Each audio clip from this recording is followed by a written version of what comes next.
12 लाख रुपए कमाने वालों को भी नहीं भरना पड़ेगा एक भी रुपया टैक्स। समझिए पूरा कैलकुलेशन। अगर आप भी टैक्स भरते हैं तो इस खबर को पढ़ना आपके लिए फायदेमंद साबित होगा। दरअसल अब 12 लाख रुपए कमाने वालों को भी एक भी रुपया टैक्स नहीं भरना पड़ेगा। दिसंबर शुरू हो गया है। नया फाइनेंशियल ईयर 2022-23 फ्री 2022-23 1 अप्रैल से शुरू हो जाएगा। 1 फरवरी को नए वित्तीय वर्ष का बजट वित्त मंत्री की तरफ से संसद में पेश किया जाएगा।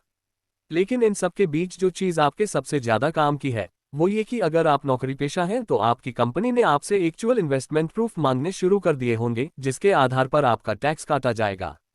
अगर अभी तक नहीं मांगे हैं तो कुछ दिन में मांग लेंगे। लेकिन टैक्स सेविंग के लिए आपको पहले से ही तैयारी करने की जरूरत है। इसी आधार पर बनेगा फॉर्म -16। आप 1 अप्रैल से लेकर अब तक क्या क्या निवेश किया है इसके बारे में आपको अपनी कंपनी को जानकारी देनी होगी। इसी के आधार पर आपका फॉर्म -16 तैयार किया जाएगा। आइए टैक्स सेविंग के लिए की जाने वाली प्लानिंग में हम आपकी मदद करते हैं। देश का जिम्मेदार नागरिक के नाते टैक्स अदा करना आपका कर्तव्य है, लेकिन आप जितनी टैक्स सेविंग कर सके वो आपके लिए ही अच्छा है। यहाँ समझिए किस तरह बचा सकते हैं टैक्स। टैक्स सेविंग वाले पैसे को आप अपने परिवार या बच्चे के भविष्य के लिए निवेश कर सकते हैं। म्यूचुअल फंड से लेकर एफडी तक निवेश के तमाम ऑप्शन आज बाजार में उपलब्ध हैं। आज हम बात करते हैं आपकी सैलरी और टैक्स को लेकर। यदि आपकी सैलरी 12 लाख रुपये भी है तो भी आपको 1 रुपये टैक्स देने की जरूरत नहीं है। आइए देखते हैं आसान तरीके से पूरी कैलकुलेशन। यदि आपकी सैलरी 12 लाख है तो आप 30% टैक्स के दायरे में आते हैं। दरअसल 10 लाख रुपये से ज्यादा की सालाना इनकम पर 30% की देनदारी होती है। ये है पूरा गणित। प्रत्येक कंपनी अपने कर्मचारियों को 2 पार्ट में सैलरी देती है। किसी कंपनी में इसे पार्ट A और पार्ट B कहा जाता है, कहीं पर इसे पार्ट 1 और पार्ट 2 कहा जाता है। पार्ट या पार्ट 1 की सैलरी पर टैक्स देना होता है। आमतौर पर 12 लाख की सैलरी पर 2 लाख रुपये पार्ट B या पार्ट 2 में रखा जाता है। इस तरह आपकी टैक्सेबल इनकम घटकर 10 लाख रुपये रह गई। 2 इसके बाद स्टैंडर्ड डिडक्शन के रूप में वित्त मंत्रालय की तरफ से दिए जाने वाले 50,000 रुपये को घटा दें।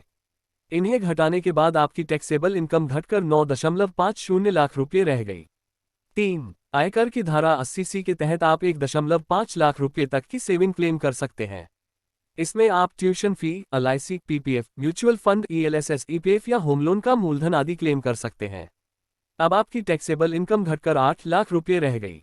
4 इनकम टैक्स के सेक्शन 24B के तहत आपको होम लोन के ब्याज पर 2 लाख रुपये की छूट मिलती है। इस तरह यहां आपकी टैक्सेबल इनकम घटकर 6 लाख रुपये रह गई।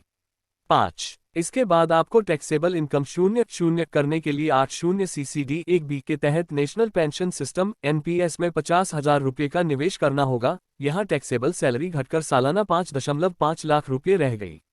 6 आयकर की धारा 80D में आप बच्चे, पत्नी और माता पिता के लिए हेल्थ इंश्योरेंस का प्रीमियम क्लेम कर सकते हैं। बच्चे और पत्नी के लिए 25,000 रुपये तक का प्रीमियम क्लेम किया जा सकता है। यदि आपके माता पिता सीनियर सिटीजन हैं तो प्रीमियम के तौर पर 50,000 रुपये क्लेम कर सकते हैं। इन दोनों को घटाने पर आपकी टैक्सेबल इनकम घटकर 4.75 लाख रुपये रह गई। आपको बता दें 2.5 लाख से 4.75 लाख तक की आय पर 5% के हिसाब से 11,250 रुपये का टैक्स बनता है, लेकिन वित्त मंत्रालय की तरफ से 12,500 रुपये तक के टैक्स पर छूट है। इस तरह आपकी टैक्स देनदारी 0 हुई। धन्यवाद।